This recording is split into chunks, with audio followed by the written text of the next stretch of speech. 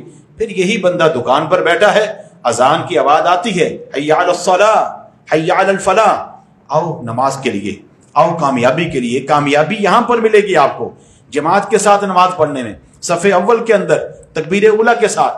پھر اس کے اندر سستی آ جاتی ہے، کاہلی آ جاتی ہے، کوتاہی آتی ہے. کبھی ایسا ہوا کہ ایک تکبیر اولیٰ نکلی، اس کو احساس ہوا، پھر معاملہ ٹھیک ہو گیا، وعد و نصیحت سنی، معاملہ ٹھیک ہو گیا. پھر ایک وقت آیا، ایک رکعت نکل گئی. پھر ایک وقت آیا، شیطان کا غلبہ ہوا، دوسری رکعت نکل گئی. پھر ایک وقت آیا، چاروں رکعتیں نکل گئی.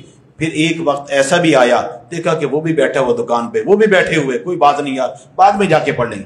تو شیطان معاملات کو کمزور کر دیتا ہے، شیطان اس کی اہمیت کو ختم کر دیتا ہے. تو ہم اپنے سامنے اس اہمیت کو رکھیں جو اہمیت اللہ کے رسول نے بیان فرمائی. آپ دیکھیں اذان ہوتی، اما عائشہ صدیقہ رضی اللہ فرماتے ہیں اللہ کے رسول نماز کی تیاری میں لگ جاتے اور ایسا ہوتا کہ آپ کا ہم سے کوئی تعلق ہی نہیں ہے. یعنی اس قدر اللہ رب العالمین کی طرف مائل ہو جاتے اور مسجد کی طرف اور باقی نماز کی طرف آ جاتے. ہمارا معاملہ رمضان میں یہ تربیت کا مہینہ ہے. ہمیں اپنی تربیت کرنی ہے، اپنی اصلاح کرنی ہے، اپنا محاسبہ کرنا ہے، اپنا جائزہ لینا ہے. ابھی ہم رمضان میں دن میں روزہ رکھتے ہیں، صبح سے شام تک روزہ رکھ کے اللہ کے رسول نے فرمایا وَلِلصَّائِمِ فَرْحَتَانِ فَرْحَةٌ عِنْدَ فِطْرِهِ وَفَرْحَةٌ عِنْدَ لِقَاءِ رَبِّهِ کہ روزہ دار کے لیے دو خوشی کے وقت ہے، صبح سے لے کر شام تک. ایک تو افطار کے وقت، اس کے لیے خوشی کا وقت ہے، اب سامنے آدمی کے کچھ کھانے پینے کے لیے ہے اور یہ شکر ادا کرتا ہے کہ یا اللہ صبح سے میں نے جو روزہ رکھا ہے میں نے تیری اطاعت کی ہے، اس میں میں نے تیری نافرمانی نہیں کی، میری زبان سے کچھ ایسی غلیظ الفاظ نہیں نکلے، گالم گلوچ نہیں نکلی، کوئی برائی کا معاملہ نہیں ہوا. میں نے اپنی زبان کی بھی حفاظت کی، میں نے اپنے کانوں کی بھی حفاظت کی، میں نے اپنے ہاتھوں کی بھی حفاظت کی، میں نے اپنے پاؤں کی بھی حفاظت کی. مانا روزہ میرے پورے جسم کا تھا کہ صبح سے لے کر شام تک، یہ مغرب تک الحمدللہ خیر و عافیت کے ساتھ نیکی کرتے ہوئے، بھلائی کرتے ہوئے، خیر کا کام کرتے ہوئے، خواتین بھی، مرد بھی، بچے بھی، بوڑھے بھی، خیر کے ساتھ سارا معاملہ کرتے ہوئے، اللہ تعالیٰ کی اطاعت کرتے ہوئے یہ آج کا روزہ مکمل ہوا. اس پر میں خوش ہوں. یہ خوشی کا وقت کب ہے؟ جب انسان اپنے روزے کی حفاظت کرتا ہے. اور دوسرا اس وقت جب اللہ تعالیٰ بندے کو اس کا اجر عطا فرمائے گا، اس کو ریان دروازے سے داخل فرمائے گا اور اللہ تعالیٰ کی رضا اس کو حاصل ہوگی اور جتنا اللہ چاہے گا اس کو اس کا صلہ عطا فرمائے گا. کیونکہ ہر عمل کا صلہ ہے، نماز کا صلہ ہے. جو فرضی نماز جماعت کے ساتھ پڑھتا ہے 25 گنا 27 گنا ثواب ملتا ہے. باقی اعمال ہے من جاء بالحسنہ فلہ عشر امثالھا، کسی کو 10 گنا، کسی کو 700 گنا، کسی کو اس سے بڑھا کر. لیکن روزہ ایسا عمل ہے کہ اللہ تعالیٰ جتنا چاہے گا انسان کو صلہ عطا فرمائے گا. کیا روزہ ایسا ہے ہمارا کہ کل قیامت کے دن اللہ کے دربار میں یہ ہو اور یہ ہماری سفارش کرے؟ اگر تو ایسا ہے ہم بڑے خوش نصیب ہیں. اللہ کے رسول صلی اللہ علیہ وسلم نے ایک حدیث میں ارشاد فرمایا الصیام والقرآن یشفعان للعبد یوم القیامہ، یہ قرآن مجید اور روزہ کل قیامت کے دن سفارش کریں گے. آدمی یہ دیکھے کہ میں کتنا خوش نصیب ہوں کہ کل قیامت کے دن میری سفارش کون کرے.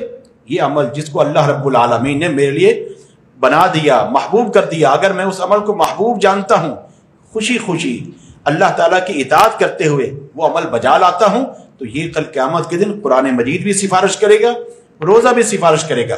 اگر اس میں شوق بھی ہے، جذبہ بھی ہے، خشیت بھی ہے اور اللہ اس کے رسول کی محبت بھی ہے، اطاعت بھی ہے اور رغبت کے ساتھ عمل کر رہا ہوں. ایک ہے رغبت کے ساتھ عمل کرنا اور ایک ہے کہ بے توجہی کے ساتھ عمل کرنا. دل نہیں چاہتا، مجبور ہو کر ایک انسان عمل کر رہا ہے، اس کے اندر سستی چھائی ہوئی ہے، تو پھر سمجھ لے اس کے عمل کے اندر طاقت نہیں ہے، اس عمل کے اندر روح نہیں ہے.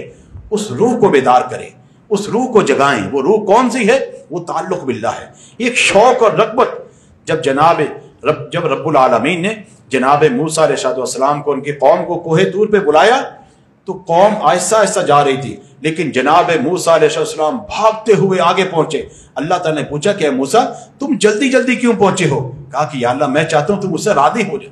یہ عمل جو انسان رغبت اور شوق کے ساتھ کرتا ہے یہ اللہ کی رضا حاصل کرنے کے لیے، جتنا اس میں رغبت شوق کا معاملہ زیادہ ہوگا، اخلاص کا معاملہ زیادہ ہوگا، سنت کی پاسداری زیادہ ہوگی، اتنا عمل کا اجر بڑھ جاتا ہے، اس کا درجہ بڑھ جاتا ہے۔ اور کل قیامت کی جب انسان دیکھے گا پھر کہے گا کاش کہ میرا یہ عمل بھی ایسا ہوتا، میرا یہ عمل بھی ایسا ہوتا، میرا یہ عمل بھی۔ یہ دنیا اللہ تعالیٰ نے ہمیں وقت دیا ہوا ہے، صحت ہے، تندرستی، اس کی قدر کی جائے۔ یہ انسان کو زندگی ایک ہی دفعہ ملتی ہے، بار بار نہیں۔ ہمارے جیسے کتنے لوگ ہیں ہسپتالوں کے اندر پڑے ہوئے ہیں، کسی کے گردے کا معاملہ ڈائلیسس ہو رہے ہیں، اور کسی کا ہارٹ کا معاملہ، کوئی کٹا ہوا جلا ہوا، اور کوئی قومے کی حالت میں پڑا ہوا ہے، کسی کے اعضاء ٹوٹے ہوئے ہیں، کسی کے ساتھ کوئی معاملہ، کسی کے ساتھ کوئی معاملہ۔ آپ دیکھیں کتنے لوگ ایسے ہیں کہ جو بیچارے چل نہیں سکتے، ان کے پاؤں کٹے ہوئے۔ اللہ نے ہمیں صحت دی، اللہ نے ہمیں تندرستی عطا فرمائی، اللہ تعالیٰ نے ہمیں زندگی عطا فرمائی، اور ہمیں اللہ تعالیٰ کی طرف رجوع کرنا چاہیے، تعلق باللہ مضبوط کرنا چاہیے، اعمال کے اندر وہ اخلاص پیدا کریں، وہ سنت کا پہلو پیدا کریں کہ ہمارے عمل کل ضائع نہ ہوں، ورنہ یہ عمل اگر ہباء منثورا، ہباء منبثا بنا کر اڑا دیے جائے تو پھر انسان کی ساری محنت